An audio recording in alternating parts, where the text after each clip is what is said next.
Bonjour tout le monde, je suis Dr Fatma Kolsi, professeure agrégée à la faculté de médecine de Sfax et je suis membre de la direction de recherche médicale de Sfax pour l'initiation à la recherche.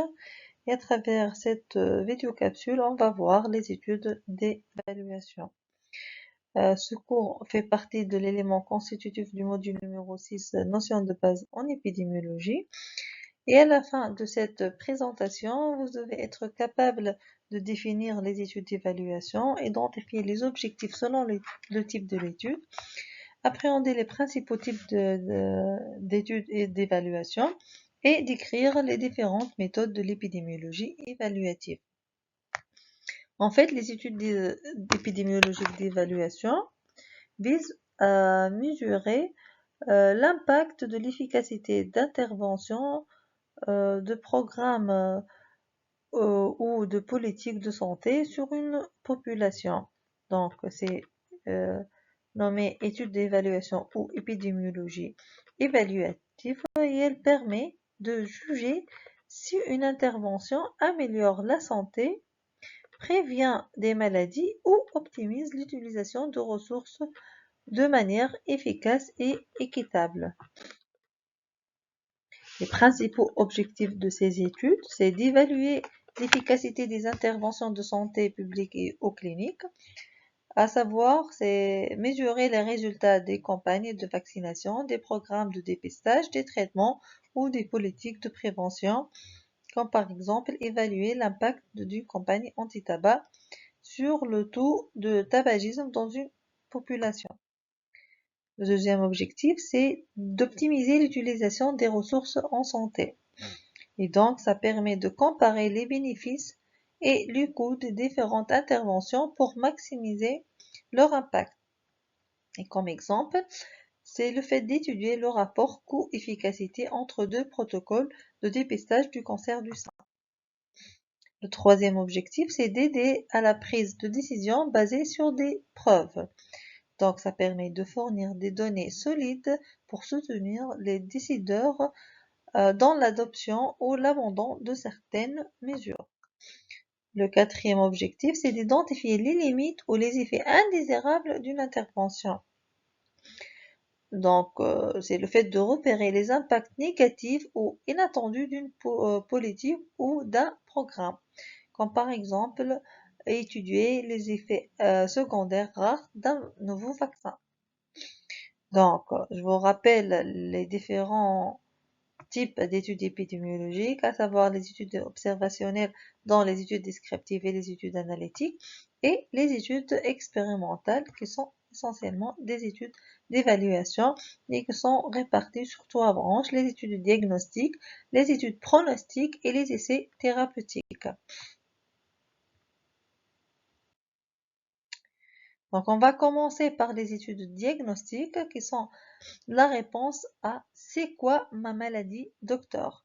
Donc, c'est une étude qui permet d'étudier la validité d'un test diagnostique, donc la validité d'un indicateur, sa capacité à mesurer correctement le phénomène observé estimé par comparaison avec le gold standard. Donc, comme exemple, on va voir la place des troponines dans le diagnostic de l'EDM étendu lors de mort subite. Donc, l'objectif de cette étude, c'est de voir la validité de ce test dans cette pathologie. Donc, en fait, la validité d'un test est double, la validité interne ou intrinsèque ou la validité externe ou extrinsèque. Pour la validité interne, elle permet la mesure exacte dans la population étudiée et extrinsèque, c'est la capacité de généraliser les résultats à d'autres populations. Donc, la validité interne ou intrinsèque, elle est étudiée par la sensibilité et la spécificité. Et la validité externe, elle est étudiée par les valeurs prédictives positives et négatives. Donc, pour cela, comme d'habitude, le tableau de contingence, si on est devant un malade avec un test positif, ce que c'est un vrai positif. Si on est devant un non malade avec un test positif, c'est qu'on est face à un faux positif. Si on est devant un malade avec un test négatif, c'est un faux négatif. Et si on est devant un non-malade avec un test négatif, c'est que c'est un vrai négatif. Donc, la sensibilité, c'est la probabilité d'un test positif chez un sujet malade. C'est la VP sur VP et plus Fn. La spécificité, c'est la probabilité d'un test négatif chez les non-malades. Donc, c'est Vn sur Vn plus Fp.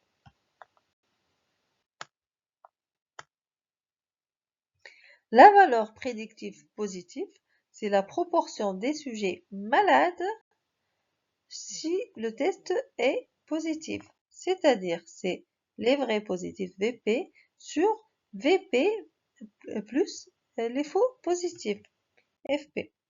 La valeur prédictive négative, c'est la proportion du sujet sain, non malade, lorsque un test est négatif. Donc, c'est les vrais négatifs sur les vrais et les faux négatifs.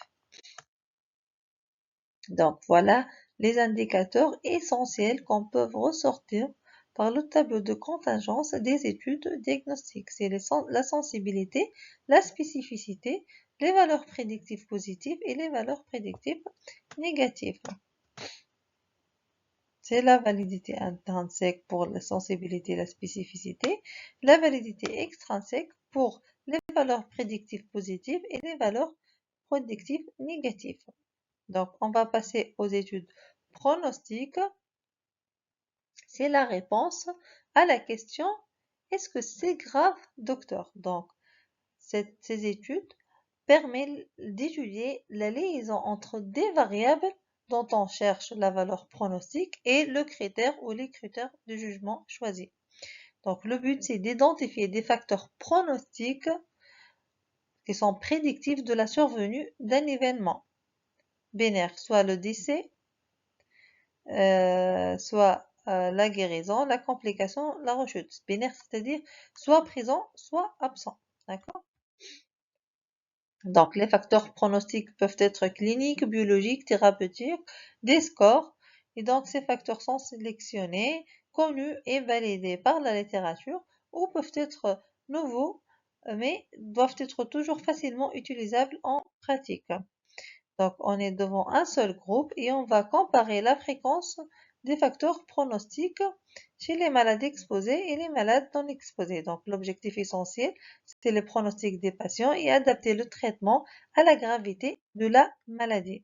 Donc, le schéma de l'étude, on va commencer par des malades et on va les suivre de façon longitudinale, donc de préférence de façon prospective.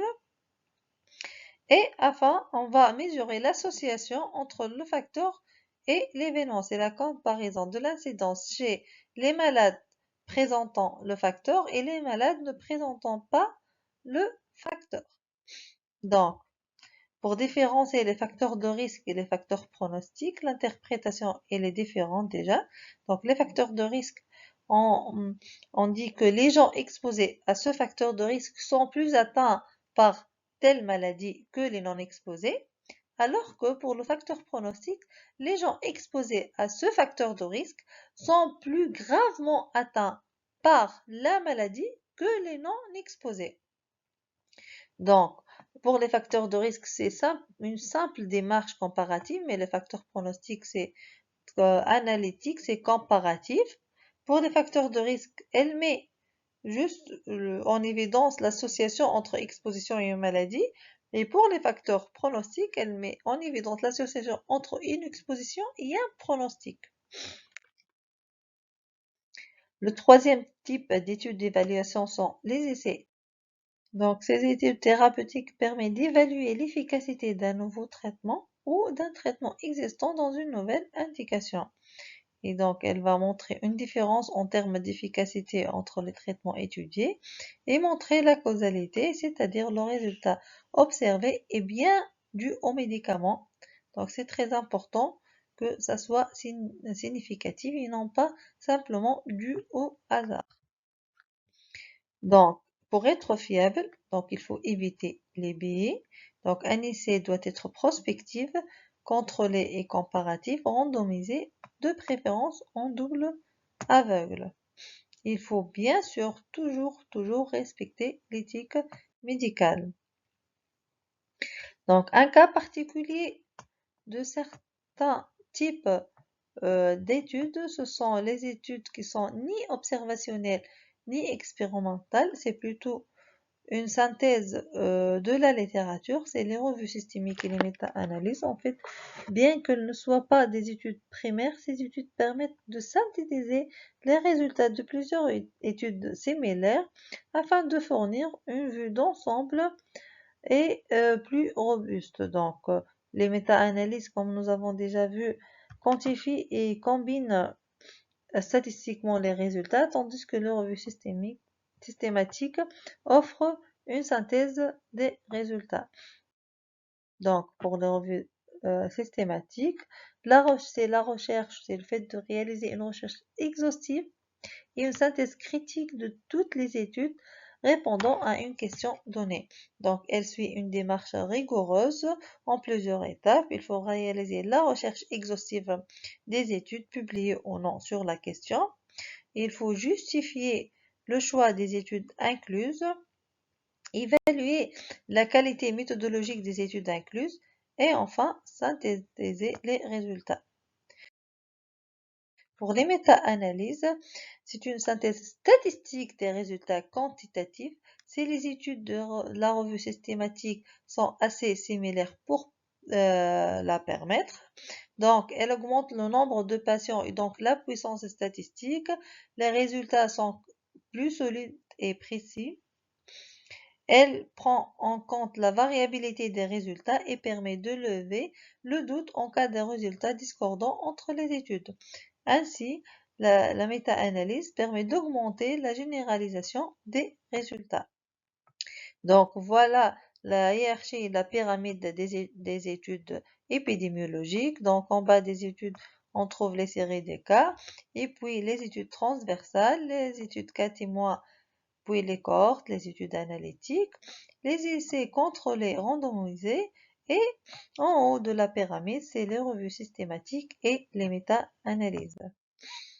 Donc, il faut savoir que les études d'évaluation sont un outil indispensable pour améliorer la santé publique. Donc, elle permet de juger l'impact des interventions, des programmes ou des politiques de santé sur une population.